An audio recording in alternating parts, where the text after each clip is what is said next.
ಹೆಜಮಾಡಿ ಗ್ರಾಮದ ನಡಿಕುದ್ರು ಸೇತುವೆ ಬಳಿ ಹಾಗೂ ಪರಪಟ್ಟ ಎಂಬಲ್ಲಿ ಶಾಂಭವಿ ನದಿಯಿಂದ ಮರಳು ತೆಗೆಯುತ್ತಿರುವ ಬಗೆಗೆ ಖಚಿತ ವರ್ತಮಾನದ ಮೇರೆಗೆ ಪಡುಬಿದ್ರಿ ಪಿಎಸ್ಐ ಪುರುಷೋತ್ತಮ ಹಾಗೂ ಸಿಬ್ಬಂದಿ ರಾತ್ರಿ 9 ಗಂಟೆಗೆ ದಾಳಿ ನಡೆಸಿದ್ದಾರೆ.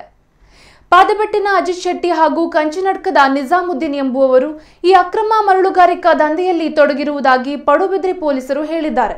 ಅಜಿತ್ ಶೆಟ್ಟಿಗೆ ಸೇರಿದ 2 ಲೋಡ್ ಮರಳು ಮತ್ತು ನಿಜಾಮುದ್ದೀನ್ ಶೇಖರಿಸಿಟ್ಟಿರುವ 1 ಯೂನಿಟ್ ಮರಳನ್ನ ಪೊಲೀಸರು ದಾಳಿ ವೇಳೆ ವಶಪಡಿಸಿಕೊಂಡಿದ್ದಾರೆ. ಈ ಕುರಿತಾಗಿ ಗಣಿ ಹಾಗೂ ಭೂವಿಜ್ಞಾನ ಇಲಾಖಾ ಅಧಿಕಾರಿಗಳಿಗೆ ವರದಿ ಮಾಡಲಾಗಿದೆ. ರಾತ್ರಿಯ ವೇಳೆ ಮರಳು ಸಾಗಿಸಲು ಯಾವುದೇ ಟಿಪ್ಪರ್ ಶಾಂಭವಿ ನದಿ ದಡಕ್ಕೆ ಹೋಗದಂತೆ ಕಣಿವೆಯನ್ನು ಮಾಡಲಾಗಿದೆ ಎಂದು ಪೊಲೀಸ್ ಮೂಲಗಳು ತಿಳಿಸಿವೆ.